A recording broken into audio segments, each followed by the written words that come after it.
වතිකාන වේලාවෙන් අදුදෑසන 7:35ට පමණ අතිඋතුම් ශුද්ධෝත්තම ෆ්‍රැන්සිස් හිමිපාණන් ස්වර්ගස්ථ වුණේ කාසා සැන්ටා මාර්තාහි පිහිටි උන්වහන්සේගේ නිවසේදී.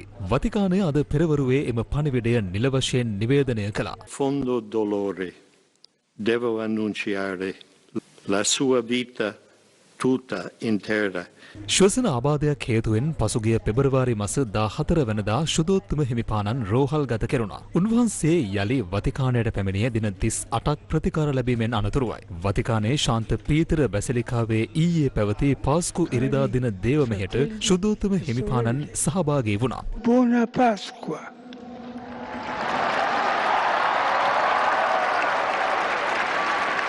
Il maestro delle cerimonie di leggere il messaggio.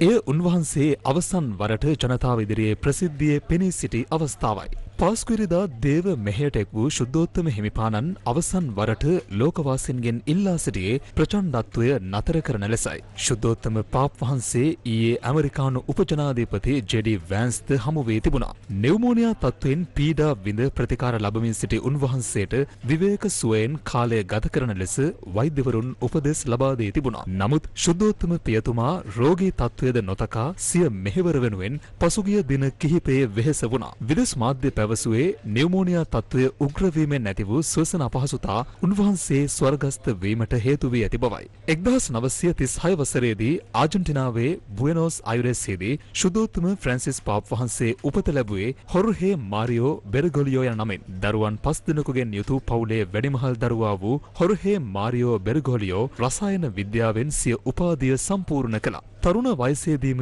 බරපතල නියුමෝනියා රෝගයකින් පීඩා විඳි උන්වහන්සේගේ ජීවිතය බේරා ගැනීමට පෙනහැල්ලෙන් කොටසක් ඉවත් කිරීමට සිදුව තිබෙනවා. උන්වහන්සේ ඉක්මනින් ආසාදනයන්ට ගොදුරු වීමේ අවධානමකට ලක් වූයේ ඉන් අනතුරුවයි. 1969 වසරේදී කතෝලික පූජකවරයෙකු බවට පත් වූ උන්වහන්සේ 1998 වසරේදී බුවෙනෝස් අයරේස්හි අගරාධගුරු ධුරයට පත් වුණා. 2013 වසරේදී 16 වන බෙනඩික් පාප් වහන්සේ විශ්‍රාම ගැනීමට තීරණය කිරීමත් සමග එම වසරේ මාර්තු 13 වනදා කාදිනල් හොර්හේ මාරියෝ බෙර්ගොලියෝ හිමිපාණන් එම ධුරයට පත් වූයේ ෆ්‍රැන්සිස් පාප් වහන්සේ ලෙසයි. ශුද්ධෝත්තම ෆ්‍රැන්සිස් හිමිපාණන් සිය ධුර කාලය ආරම්භ කළේ වතිකානයේ කීර්ති නාමයට දැඩි ලෙස හානි සිදුව තිබූ පසුබිමකයි. ආරම්භයේ සිටම වතිකානයේ වෙනසක් ඇති කිරීමට ශුද්ධෝත්තම පාප් වහන්සේ උත්සාහ කළ අතර දේවස්ථානය සැමට විවෘත තැනක් බවට පත් කිරීමට පියවර ගත්තා. යුද ගැටුම් වලට තදබල ලෙස විරුද්ධ වූ උන්වහන්සේගේ දැක්ම වූයේ සියලු ලෝකවාසීන්ට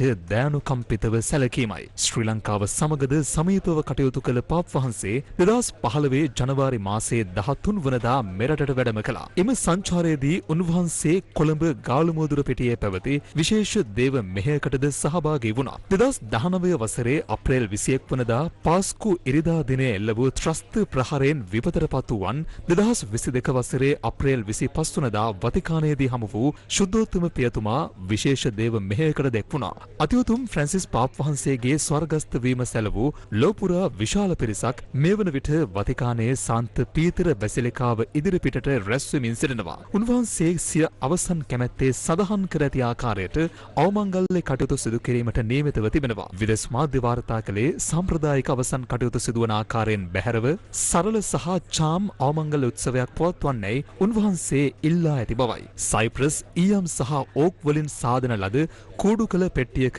පාප් වහන්සේගේ දේහ තැන්පත් කිරීම සාම්ප්‍රදායවත් ශුද්ධෝත්තම ෆ්‍රැන්සිස් පාප් වහන්සේ සරල පෙට්ටියක Taman තැන්පත් කරන ලෙස කළ ඉල්ලීම අනුව ක්‍රියා කිරීමට වතිකානය මේ වන විට පියවරගෙන තිබෙනවා. මහජන ප්‍රදර්ශනය සඳහා ශාන්ත පීතර බැසිලිකාවේ උස් වේදිකාවක් මත දේහ තැබීමේ සම්ප්‍රදායද ඉවත් කරන ලෙස උන්වහන්සේ ඉල්ලීමක් කර තිබෙනවා.